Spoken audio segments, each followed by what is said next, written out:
Shalom Elohim, haleluya, puji nama Tuhan. Semangat pagi Bapak Ibu Saudara yang dikasihi Tuhan kita, Yesus Kristus. Jumpa lagi bersama saya Pendeta Samuel Mabuntu dalam Renungan Pagi ke 1921 hari Renungan Pagi ini mengudara. Puji Tuhan. Bapak Ibu Saudara yang dikasihi Tuhan, sebelum kita membaca, mendengarkan, dan merenungkan firman Tuhan hari ini, mari kita berdoa. Minta pimpinan Roh Kudus. Kita berdoa. Bapa di surga, firman-Mu adalah pelita bagi jalan kami. Tanpa firman-Mu kami tersesat. Kami butuh firman-Mu untuk membimbing dan menuntun kami, supaya kami terus berjalan di jalan kebenaran. Kami buka hati kami, siap diisi benih firman. Di dalam nama Tuhan Yesus yang adalah firman Allah yang hidup, kami berdoa. Amin. Haleluya. Bapak Ibu Saudara yang dikasihi Tuhan, bersama dengan saya kita akan belajar Alkitab dari kitab Kejadian sampai kitab Wahyu. Mari buka Alkitab kita dalam kitab 2 Raja-Raja pasal 8 ayat 1 sampai ayat 6. Di bawah perikop Raja menolong perempuan Sunem. Demikian firman Tuhan. Elisa telah berbicara kepada perempuan yang anaknya dihidupkannya kembali. Katanya, berkemaslah dan pergilah bersama-sama dengan keluargamu, dan tinggallah di mana saja engkau dapat menetap sebagai pendatang. Sebab Tuhan telah mendatangkan kelaparan yang pasti menimpa negeri ini 7 tahun lamanya. Lalu berkemaslah perempuan itu, dan dilakukannya seperti perkataan abdi Allah itu. Ia pergi bersama-sama dengan keluarganya, lalu tinggal menetap sebagai pendatang di negeri orang Filistin 7 tahun lamanya. Dan setelah lewat ke-7 tahun itu, pulanglah perempuan itu dari negeri orang Filistin. Kemudian ia pergi mengadukan perihal rumahnya dan ladangnya kepada raja. Raja sedang berbicara kepada Gehasi, bujang abdi Allah itu. Katanya, cobalah ceritakan kepadaku tentang segala perbuatan besar yang dilakukan Elisa. Sedang ia menceritakan kepada raja tentang Elisa menghidupkan anak yang sudah mati itu. Tampaklah perempuan yang anaknya dihidupkan itu datang mengadukan perihal rumahnya dan ladangnya kepada raja. Lalu berkatalah Gehasi, ya tuanku raja, inilah perempuan itu, dan inilah anaknya yang dihidupkan Elisa. Lalu raja bertanya-tanya, dan perempuan itu menceritakan semuanya kepadanya. Kemudian raja menugaskan seorang pegawai istana menyertai perempuan itu dengan pesan, pulangkanlah segala miliknya dan segala hasil ladang itu sejak ia meninggalkan negeri ini sampai sekarang. Amin. Haleluya. Bapak Ibu Saudara yang dikasihi Tuhan, dari kebenaran firman Tuhan ini kita dapat melihat bahwa konteks pada saat itu di Israel terjadi kelaparan 7 tahun, kelaparan hebat. Nah, Saudara, dari kebenaran firman Tuhan ini kita dapat melihat bahwa perempuan Sunem ini diselamatkan dari kelaparan hebat itu. Amin. Kita tahu bahwa perempuan Sunem ini pernah melayani Elisa dengan cara memfasilitasi semua pelayanan Elisa. Dalam 2 Raja-Raja 4 ayat 8 sampai ayat 37, nanti saudara baca. Beberapa waktu yang lalu kita juga sudah bahas. Saudara dapat melihat dalam bagian firman Tuhan itu bagaimana perempuan Sunem ini menopang pelayanan dari Nabi Elisa. Haleluya. Saudara yang dikasihi Tuhan, mari kita belajar kebenaran firman Tuhan ini tentang perempuan Sunem ini. Yang pertama, bahwa orang yang murah hati pasti mendapat kemurahan. Amin. Saudara yang dikasihi Tuhan, di dalam Injil Matius pasal 5 ayat 7 berkata begini, berbahagialah orang yang murah hatinya, karena mereka akan beroleh kemurahan. Haleluya. Saya senang dengan terjemahan firman Allah yang hidup yang berkata begini, berbahagialah orang yang baik dan berbelas kasihan, karena mereka akan dikasihani. Haleluya. Saudara lihat perempuan Sunam ini. Dia orang yang murah hati. Dia orang yang baik. Dia orang suka menolong, suka memberi. Dia suka berbelas kasihan, apalagi kepada hamba Tuhan, pelayanan Tuhan. Oh haleluya. Dia sangat-sangat menopang.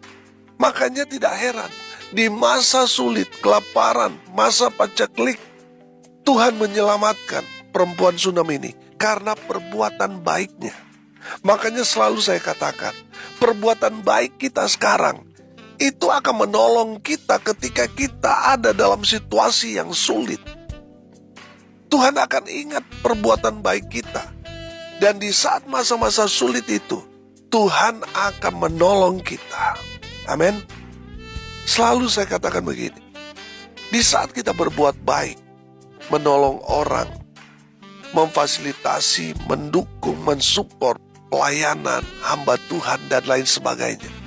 Saudara, di saat kita susah, di saat kita mengalami satu keadaan yang berat, Tuhan akan kirim orang untuk menolong saudara. Mungkin yang menolong saudara bukan orang yang saudara tolong, tapi yang pasti Tuhan akan kirim orang untuk menolong orang-orang yang murah hati, orang-orang yang baik, orang-orang yang penuh belas kasih. Mereka akan dikasihani, mereka akan dikasihi oleh Tuhan. Haleluya. Saudara, dari kebenaran firman Tuhan ini, orang yang murah hati, orang yang baik hati, pasti dipelihara Tuhan. Amin.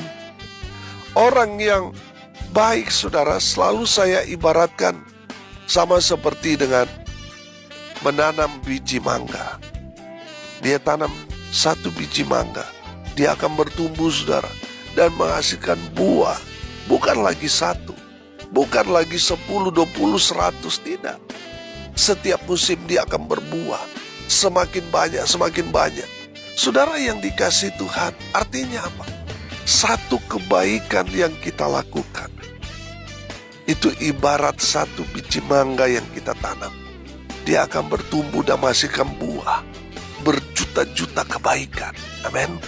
Kalau kita tanam kebaikan, saudara, saya percaya, saudara, itu akan menghasilkan beribu-ribu, berjuta-juta kebaikan yang nantinya kita sendiri yang akan menikmati. Amin. Bapak ibu saudara yang dikasih Tuhan, saya percaya orang yang murah hati, orang yang berbaik hati, orang yang seperti perempuan Sunam, mensupport pelayanan hamba Tuhan, pelayanan Tuhan, dan sebagainya. Mereka pasti dipelihara Tuhan. Di masa paceklik sekalipun, mereka dipelihara Tuhan. Amin. Orang yang bermurah hati, pasti diberkati Tuhan. Amin. Makanya saudara, jangan jemu-jemu berbuat baik. Karena kebaikan yang kita lakukan itu akan menolong kita di satu hari nanti. Di masa-masa situasi kondisi sulit, kebaikan kita itu akan menghasilkan buah-buah kebaikan. Haleluya. Yang kedua, dari kebenaran firman Tuhan ini kita belajar, orang yang taat pasti diberkati Tuhan. Lihat ayat 1 dan ayat 2. Elisa telah berbicara kepada perempuan yang anaknya dihidupkannya kembali. Katanya, berkemaslah dan pergilah bersama-sama dengan keluargamu, dan tinggallah di mana saja engkau dapat menetap sebagai pendatang. Sebab Tuhan telah mendatangkan kelaparan yang pasti menimpa negeri ini 7 tahun lamanya.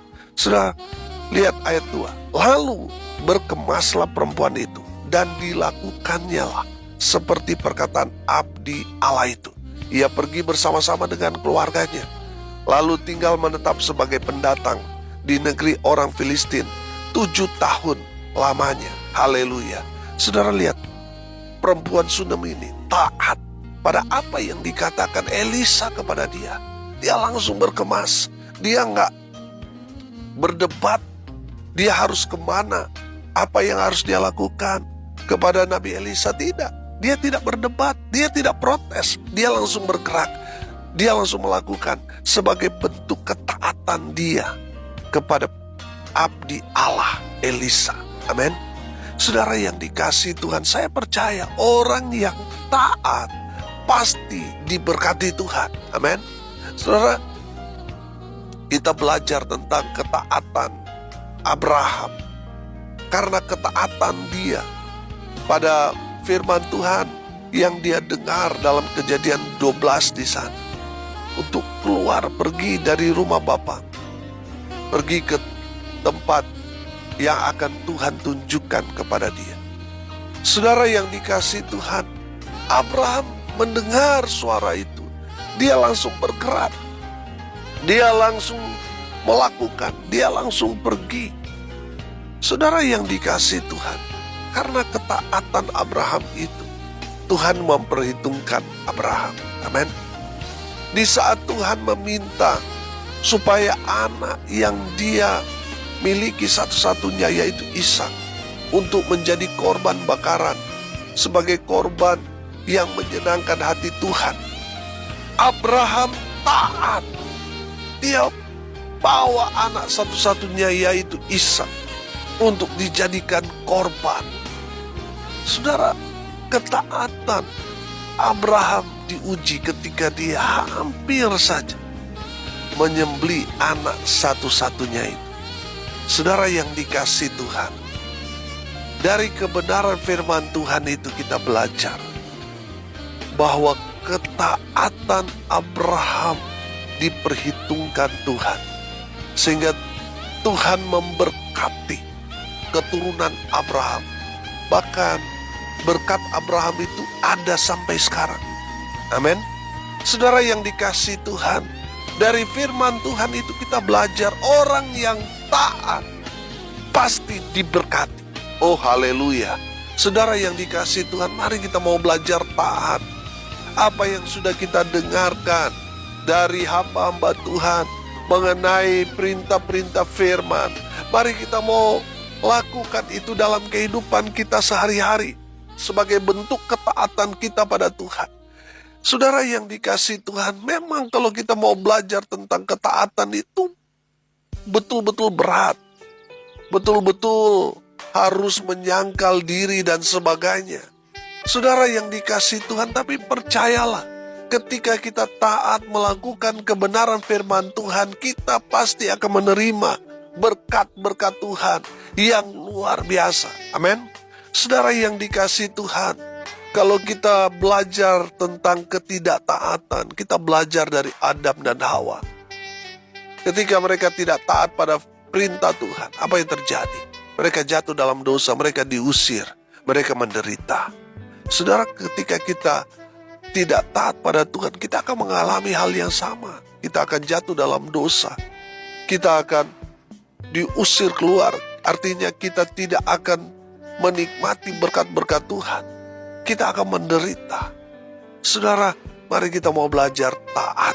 Apa yang kita baca, dengarkan, kita renungkan. Kalau itu perintah Tuhan, lakukan itu sebagai bentuk ketaatan kita kepada Tuhan. Amin. Haleluya. Dan yang ketiga, dari firman Tuhan ini kita belajar, orang yang bermurah hati, orang yang taat, pasti tidak akan kehilangan hak-haknya.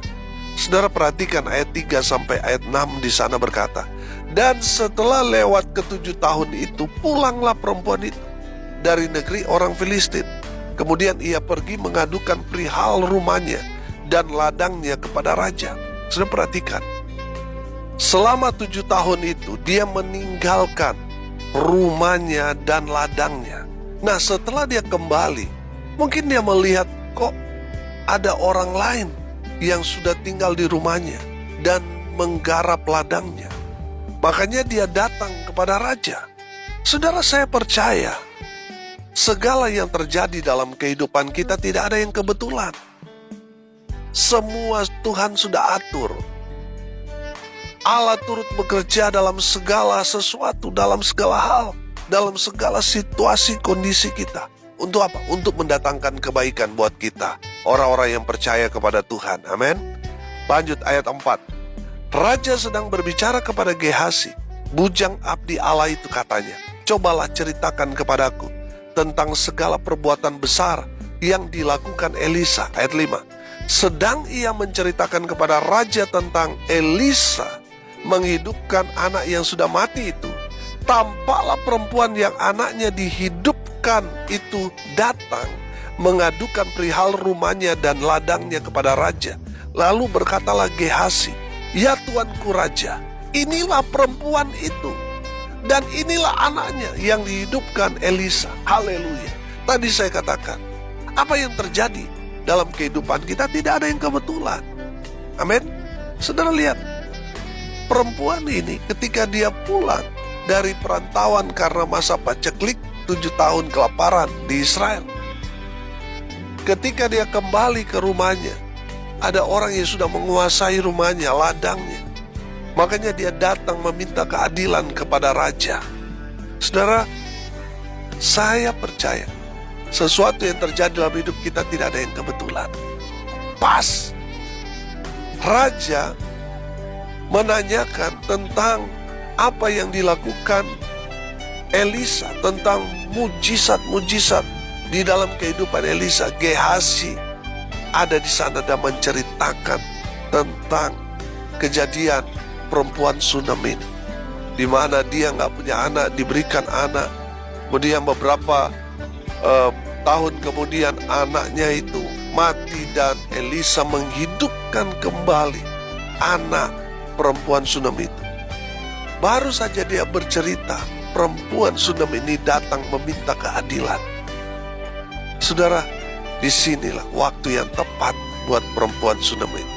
Amin. Ketika Gehazi sedang bersaksi menceritakan tentang apa yang dilakukan Elisa, perempuan Sunem itu datang dan dia berkata, ya tuanku raja, inilah perempuan itu dan inilah anaknya yang dihidupkan Elisa. Oh haleluya.